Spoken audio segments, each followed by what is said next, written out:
이선희 씨가 세종문화회관에서 공연을 할 때 그런 얘기를 합니다. 내가 여러분을 만난 것은 기적 같은 일입니다. 이런 얘기를 하고 그대를 만나 이런 노래를 부르게 되는데, 우리 옆에 계신 분들 이 시간 손을 꼭 잡아주시면서 내가 당신을 만난 것은 기적 같은 일입니다. 인사 나누시겠습니다.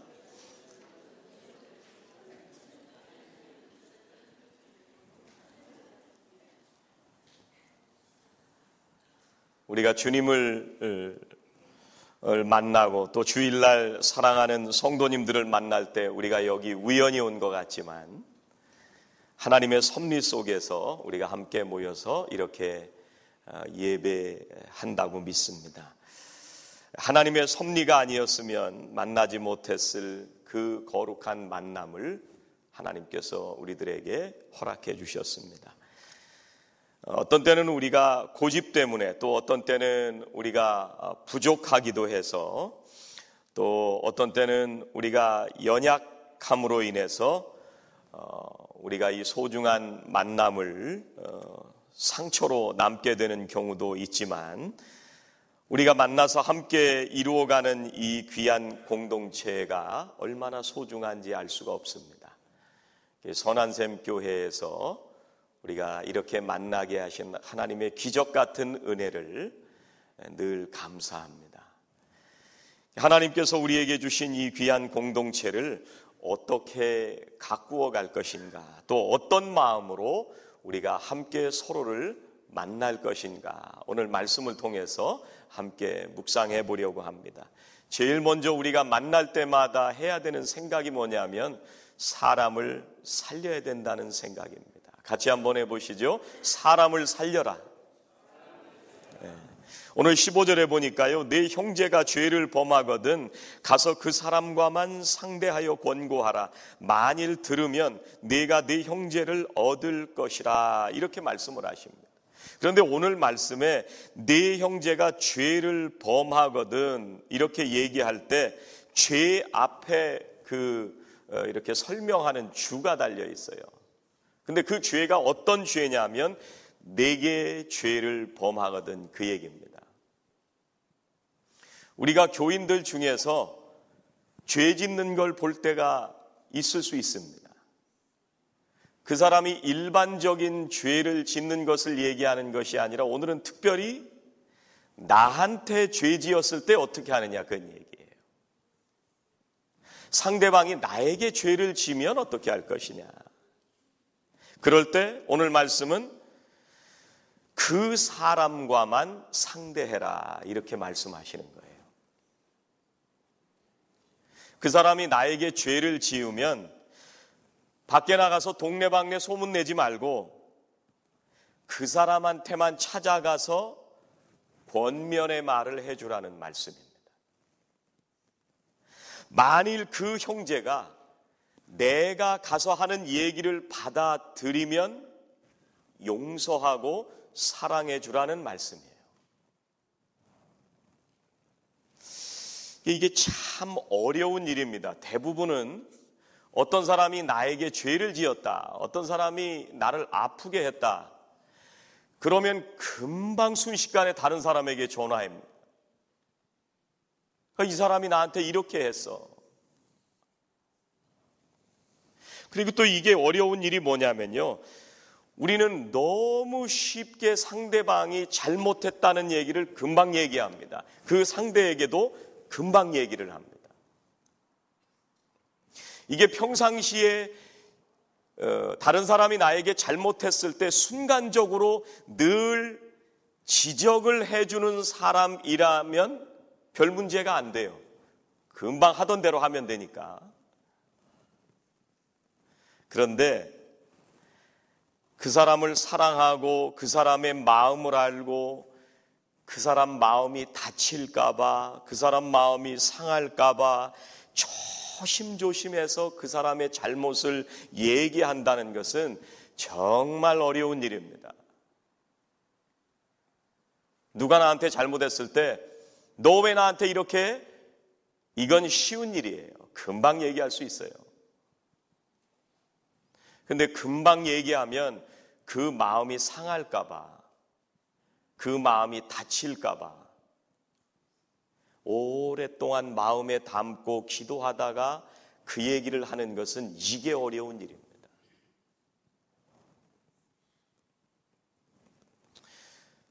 저도 젊었을 때요, 성도님들이 저에게 잘못했든지 또 다른 사람들끼리 서로 잘못했든지 잘못하는 것을 보면 얼마나 권면을 잘했는지 몰라요.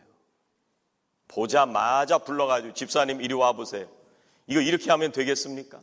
하나님의 말씀에 이렇게 써 있습니다. 얼마나 하나님의 말씀의 중심에 서서 훌륭하게 목회를 잘하는 목사였는지 몰라요. 어떻게 됐을까요? 다른 교회 가더라고요. 이게 방법이 아니에요. 방법이 아니에요. 여자 집사님들 둘이 싸우는데 이쪽 집사님이 와가지고 목사님, 저 집사님이라고도 안 해요. 저 여자가 나한테 이렇게 했어요. 그러면 그 여자 말하러 온 여자 편을 들어야 되는데 오지도 않은 다른 여자, 그 여자 편을 제가 들고 있었던 거예요. 또 다음 날은 저쪽 여자가 와요. 그래서 저 여자가 이렇게 나한테 했습니다. 그러면 또 그 온 여자를 야단을 쳐요. 집사님, 하나님 말씀은 이렇게 돼 있으니까 예배 드리러 오기 전에 화해하고 교회에 오셔야 됩니다. 하나님의 말씀입니다. 이렇게 해서 인간이 바뀌었으면 교회가 부흥했습니다. 그래서 목회가 어려운 거예요. 여러분, 제가 여기 와가지고 누구한테 뭐라고 하는 거 들어보신 적 있으세요? 네? 저는 이 캘리포니아 와서 한 번도 제가 뭐라고 한 적이 없는 것 같아요. 제 기억에는. 16절 말씀에 뭐라고 말씀하시냐면요, 만일 듣지 않거든 한두 사람을 데리고 가서 두세 증인의 입으로 말해서 확증하게 해라. 말마다 확증하게 하라. 내 말을 안 듣잖아요. 그럼 두세 사람을 데리고 가서 증인을 세우고 그 죄를 지은 사람에게 내가 무슨 죄를 지었다는 걸 얘기해 주라는 거예요. 근데 이 두세 사람이 가서 회개를 하면 얼마나 좋겠어요. 근데 17절 말씀해 보니까 만일 그들의 말도 듣지 않거든 교회의 말하고 교회의 말도 듣지 않거든 이방인과 세리와 같이 여기라.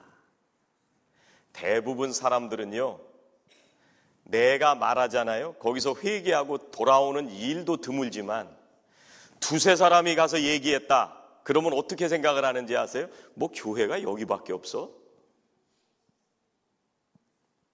금방 옆 교회로 가버려요.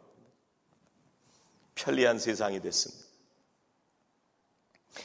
두세 사람의 증인으로 안 통하면 교회에 말해라. 교회 공동체에다가 얘기를 하고 그런데 교회 공동체의 말도 듣지 않으면 이방인과 세리처럼 여겨라. 성경에 보면 이방인은 개와 같다 이렇게 개 취급을 한다 그랬거든요.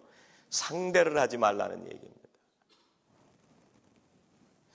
여러분, 얼마나 신나고 편한 일이에요. 성경 말씀에 이렇게 편한 얘기가 어디 있습니까?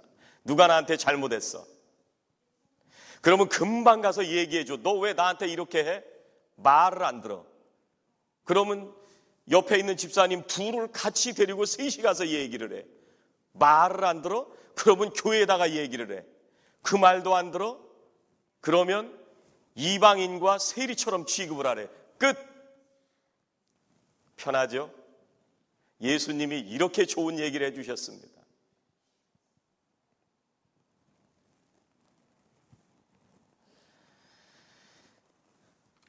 아마 이 말씀을 듣고 있었을 그 청중들도 이런 생각을 하고 있었을 것 같아요. 아, 이제 편리하구나. 내가 고민하고 그동안 말도 못했는데 아, 이제부터 빨리 찾아가서 얘기를 해야 되겠다. 이렇게 생각하는 사람도 있었을 거고, 그리고 다른 사람에게 말을 했다가 오히려 그 사이가 나빠질 거를 걱정했던 사람들은 용기를 내서 두세 사람을 데리고 가는 거구나. 그래서 두세 사람을 데리고 가야겠다. 이렇게 결단을 했을지도 몰라요. 근데 마지막에 두세 사람이 함께 찾아가서 얘기를 했는데도 안 들으니까 그런 그런 경험을 했던 사람들은 용기를 내서 교회에다가 말을 하려고 했을 것입니다. 그리고 나서 이제 나랑 책임이 없어. 나는 끝. 이렇게 끝났을 것 같아요.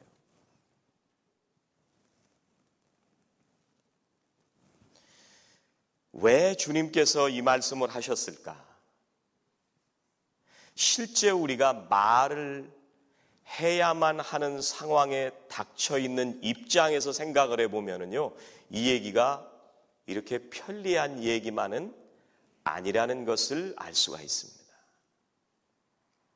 예수님이 왜 이 말씀을 하셨을까 생각해 보면요, 어떻게 해서든지 그 사람의 죄를 깨닫게 해주고 싶은 예수님의 마음입니다. 그래서 오늘 우리가 읽었던 15절 말씀에서 그렇게 말씀을 하시는 거예요. 15절 말씀을 다시 보시면, 네 형제가 죄를 범하거든 가서 너와 그 사람과만 상대하여 권고하라. 만일 들으면 네가 네 형제를 얻은 것이요. 그 사람한테만 가서 얘기하면 그 형제를 얻게 되는 거라는 거예요. 우리가 말하는 목적은 어디에 있냐면, 그 사람의 죄를 지적해서 내 속을 시원하게 하라고 하는 게 목적이 아니고, 그 얘기를 함으로 인해서 그 사람을 살리기 위해서 그 얘기를 하는 거예요. 예수님이 말씀하시는 건 그게 목적인 거예요. 그래서 그 다음에 그 말을 안 들으면 두세 사람이 가고, 그 다음에 말을 안 들으면 교회 공동체에 얘기하라고 하는 이 주님의 말씀은 어떻게 해서든지 그 사람이 하나님 앞에 돌아오고 살 수 있도록, 그걸 주님이 원하시는 거예요. 주님은 우리와 함께 신앙생활하는 사람들이 죄를 고백하고 회개하고 돌아와서 다시 주님 안에 살기를 원하시는 겁니다.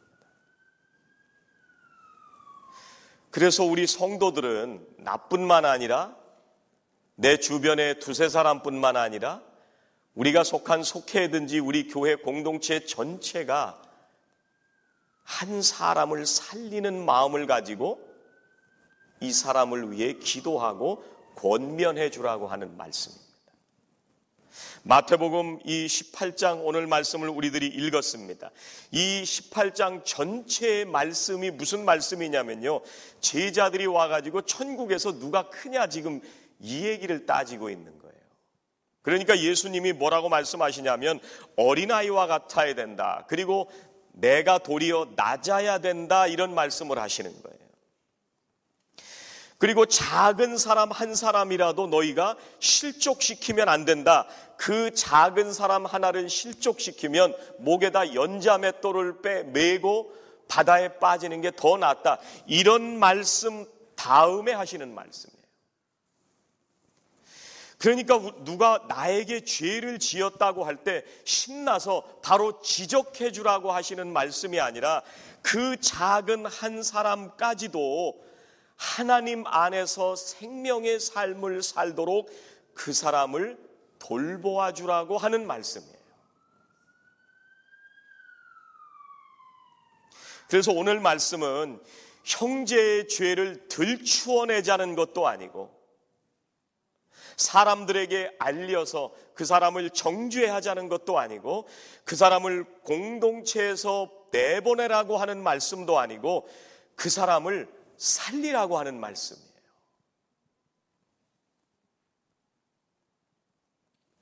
그 사람이 신앙 공동체 안에서 죄를 깨닫고 돌아서서 함께 신앙생활을 잘 하도록 그 사람을 소중하게 여기라는 말씀입니다.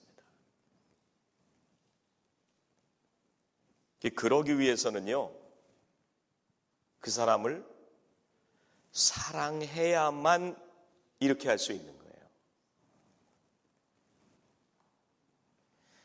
가서 그 사람에게 권고하는 목적은 그 사람을 살리기 위한 것인데, 나와 그 사람의 관계가 그 얘기를 할 정도로 그 사람과 내가 사랑하는 관계가 돼야만 내가 그 얘기를 할 수 있는 거예요.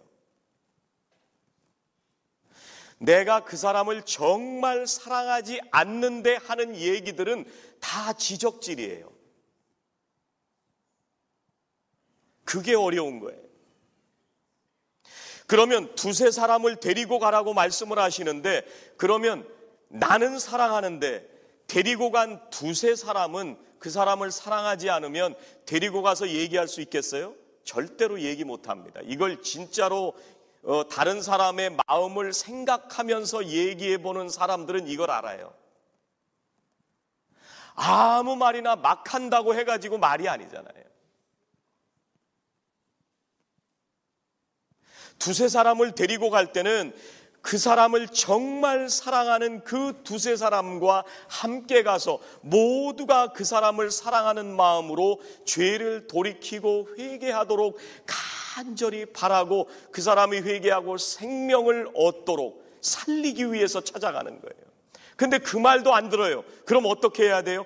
교회 공동체에 얘기하고 함께 기도하면서 그 한 사람이 하나님의 말씀으로 다시 살아나도록 간절히 사랑하는 마음으로 온 교회가 사랑으로 권면하는 거예요.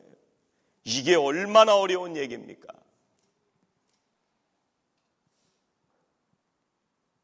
누가 나한테 죄를 지었을 때 너 왜 이렇게 했어? 얘기하는 건 금방 할 수 있는 일이에요. 그렇지만 정말 사랑하는 마음으로, 혹시 내가 이 얘기를 하면 그 마음이 아프지는 않을까? 혹시 내가 이 얘기를 하면 그 사람이 상처받지는 않을까? 그 사람을 다시 살리기 위해서 사랑하는 사람들이 하는 얘기들이니까 그래서 어려운 거예요. 두 번째, 오늘 말씀을 통해서 우리가 기억해야 될 건 뭐냐면요, 교회를 든든히 세워야 한다는 말씀입니다. 같이 해보시죠. 교회를 든든히 세워라. 오늘 16절 말씀에 보면 이게 개인적인 권면을 했는데, 내가 찾아가서 듣지 않으면 한두 사람을 데리고 가서 두세 증인의 입으로 확증하라, 이렇게 말씀을 하잖아요. 이 말씀이 어디서부터 나온 얘기냐면요, 신명기 19장 15절에서 나온 얘기예요. 그래서 재판을 할 때 나 혼자 재판을 할 수 있는 게 아니고 두세 사람이 맞다, 그게 죄다, 이렇게 증인을 해 줘야, 그래야 그 사람을 판결을 내릴 수가 있습니다. 그래서 한 증인만 하지 말고 두세 증인의 입으로 그 사건을 확증하라, 그런 얘기예요. 거기서부터 오는 얘기입니다. 그런데 구약의 율법은요, 왜 이렇게 확증하라고 얘기를 하고 두세 사람을 데리고 가라고 얘기를 했냐면, 이 구약에서 두세 사람이 확증을 하면 벌을 반드시 내려야 되는 거예요. 판결이 났기 때문에. 그런데 예수님은 이 율법의 말씀을 오히려 용서하라고 하는 말씀으로 지금 바꾸고 계신 거예요. 개인적으로 내가 가서 권면해서 돌이키면 형제를 살린 거예요. 그런데 듣지 않으면 두세 명이 가서 권면하는데 돌이키게 되면 또 용서하라는 거예요.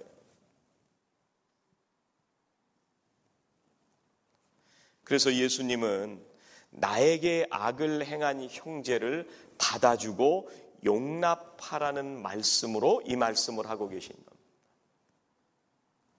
17절에 보니까 두세 사람이 권면해도 듣지 않으면 교회에 말하라. 교회의 말도 듣지 않으면 이방인과 세리와 같이 여기라, 이렇게 말씀합니다. 이 이방인과 세리와 같이 여기라고 하는 말씀은요, 유대인들은 이 사람들을 정말 하나님의 백성 취급을 하질 않았습니다. 그런데 예수님은요, 이 세리와 이방인들을 늘 소중하게 여기셨습니다. 그래서 오죽 예수님이 이 사람들과 함께 계셨으면 세리와 죄인들의 친구다, 이렇게 사람들이 놀릴 정도로 예수님은 이 사람들을 사랑하시고 살리려고 돌보셨습니다. 그래서 이 이방인과 세리와 같이 여기라는 말씀은 우리만 하나님이 백성이 됐다고 끝나라는 말씀이 아니라 이 사람들을 긍휼히 여기고 불쌍하게 생각하고 쫓아내라는 것이 아니라 그 사람이 다시 살도록 잘 돌봐주라는 말씀이에요.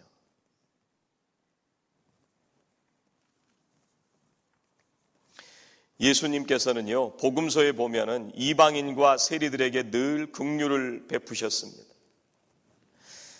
오늘 이 마태복음 18장 전체의 문맥에서 보면은 이 모든 사람들은 연약한 사람들입니다.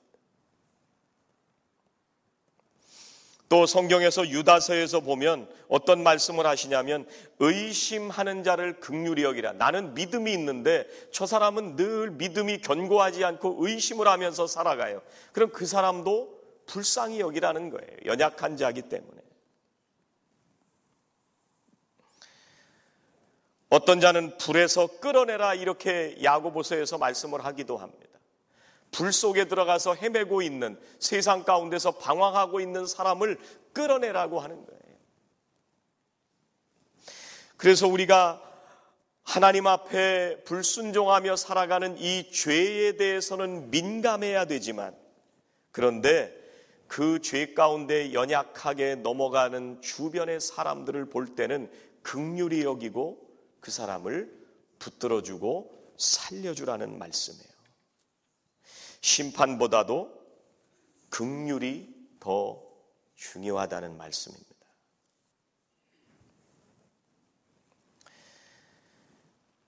그렇게 할 때 주님의 교회가 든든하게 세워져 갈 수가 있습니다.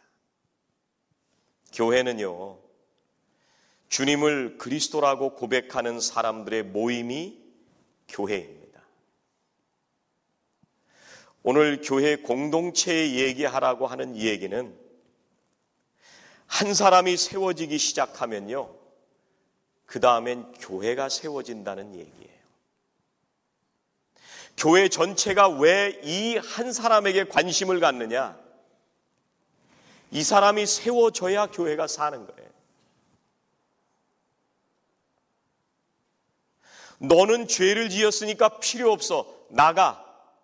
이러기 시작하면 여기에 남아있을 사람 하나도 없습니다. 다 나가야 돼요. 그런데 주님은 긍휼히 여기라고 말씀을 하시고 한 사람이 세워질 때 공동체가 살아난다고 하는 것을 우리들에게 말씀하시는 겁니다. 오늘 이 말씀을 통해서 세 번째 묵상하게 되는 것은 만남이 복이 되게 해야 됩니다. 같이 한번 해보시죠. 만남이 복이 되게 하라. 만남이 복이 돼야 됩니다. 여러분, 이 말씀을 듣고 있던 사람들이 우리가 읽었던 이 17절, 18절 말씀까지만 읽으면 17절 말씀까지만 들으면 정말 편안했을 거예요. 나도 가서 이제 금방 얘기하면 되겠구나 이렇게 생각하고 있다가 그 다음 말씀에 예수님이 정신이 확 드는 말씀을 하십니다. 그 다음에 뭐라고 말씀하시냐면 진실로 너희에게 이르노니 이렇게 말씀하세요. 성경 공부하시는 분들은 다 아시지만 진실로 이 말은 히라보로 아멘 그런 말이에요. 우리가 기도할 때 아멘, 예수님이 진실로 이 말은 아멘 하고 말씀하시는 거예요. 이 얘기를 하셨다는 얘기는 굉장히 중요한 얘기를 하시겠다는 얘기예요. 지금까지 쭉 네가 가서 얘기를 하고 두세 사람 데리고 와서 얘기를 하고 교회 공동체가 얘기를 했는데 돌아오지 않았습니다. 그러면 이방인과 세리와 같이 취급해라. 그렇게 하고 끝났으면 얼마나 좋은데, 그런데 예수님이 진실로 너희에게 이르노니 이렇게 말씀하시는 거예요. 18절 말씀, 진실로 너희에게 이르노니 무엇이든지 너희가 땅에서 매면 하늘에서도 매일 것이요 무엇이든지 땅에서 풀면 하늘에서도 풀리리라. 이런 엉뚱한 말씀을 하세요. 앞에와 뒤에가 이게 말이 안 되는 것 같은 말씀을 하십니다. 근데 분명한 거는요, 아멘 하고 말씀하셨으니까 아멘 전에 하신 말씀보다도 아멘 뒤에 하신 말씀이 더 중요하다는 얘기. 무엇이든지 너희가 땅에서 매면 하늘에서도 매일 것이요 무엇이든지 땅에서 풀면 하늘에서도 풀리리라. 지금까지는 권면하는 얘기를 계속 하셨는데 너희들이 사람들이 죄를 짓는 것에 대해서 지적하고 권면하는 데 힘을 쓰지 말고 훨씬 다른 차원의 삶을 살라고 하시는 말씀을 지금부터 시작하시는 거예요. 그런데 그 다음 말씀은 19절은 더 중요한 얘기입니다. 진실로 또 아멘입니다. 진실로 다시 너희에게 이르노니 한 번 말씀하시고 안 되니까 다시 너희에게 이르노니 이렇게 또 말씀하시는 거예요. 얼마나 중요한지 이렇게 말씀을 하신 거예요. 아마 이렇게 말씀하시면 이제 사람들이 다시 예수님의 얘기를 들었으리라고 생각이 됩니다. 19절 진실로 다시 너희에게 이르노니 너희 중에 두 사람이 땅에서 합심하여 무엇이든지 구하면 하늘에 계신 내 아버지께서 그들을 위하여 이루게 하시리라. 우리가 두세 사람이 함께 가서 사람을 찾아갈 때는 가서 정죄하고 비판하고 지적하기 위해서 찾아가지 말고 두세 사람이 합심해서 기도하면 하늘에 계신 내 아버지께서 그걸 이루어 주신다고 하잖아요. 그 다음 말씀은 두세 사람이 있는 곳에 내가 그들과 함께 하시겠다고 약속하십니다. 전에는 두세 사람이 다른 사람의 죄를 드러내고 죄를 판단하고 정죄하기 위해서 두세 사람이 모였다면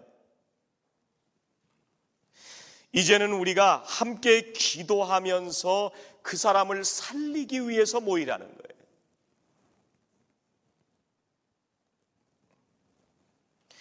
구약처럼 생각을 하면서 살아가는 사람들은요, 이웃의 죄를 밝히고 확증하기 위해서 두세 사람이 찾아갑니다. 우리도 이런 일 잘하잖아요. 데리고 가서 야, 네가 얘한테 뭐라고 했어? 다시 얘기해봐. 삼자 되면 이런 거 잘하잖아요. 이러지 말라는 얘기예요.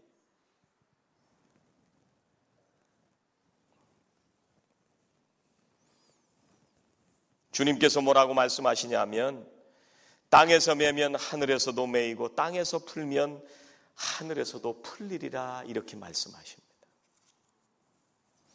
어떤 때 그런 은혜가 우리들에게 주어지냐면요, 두세 사람이 모였을 때 함께 기도하면서 그 사람을 살리는 일을 할 때, 그때 이런 기적 같은 역사가 일어나기 시작한다는 겁니다. 여러분, 우리의 만남은 불행입니까? 축복입니까? 아멘. 우리는 사람을 정죄하기 위해서 있는 사람들이 아닙니다. 오히려 우리는 사람을 살리기 위해서 함께 만난 사람들입니다. 사랑하시는 우리 성도님들이 만나는 사람들마다 주님의 사랑으로 다른 사람을 살려내는 거룩한 사명 감당하시기를 주의 이름으로 축원합니다. 기도하시겠습니다. 하나님 감사합니다. 죽을 수밖에 없었던 저희들을 사랑하여 주시고 저희의 모든 죄까지도 덮어주시고 사랑해 주신 주님의 그 은혜로 오늘도 살게 하시니 감사합니다. 오늘도 이 교회에서 함께 만나 이 기적과 같은 은혜를 함께 누리며 우리가 서로를 사랑하며 하나님 앞에서 함께 아름다운 공동체를 세우기를 원합니다. 하나님, 저희들을 사랑해 주시고 세상의 그 누구보다도 우리가 이 공동체에서 만난 사람들을 사랑하며 매일매일 서로를 세워가고 살려내는 거룩한 은혜의 역사를 이루어 가도록 축복하여 주시옵소서. 예수님의 이름으로 기도하옵나이다. 아멘.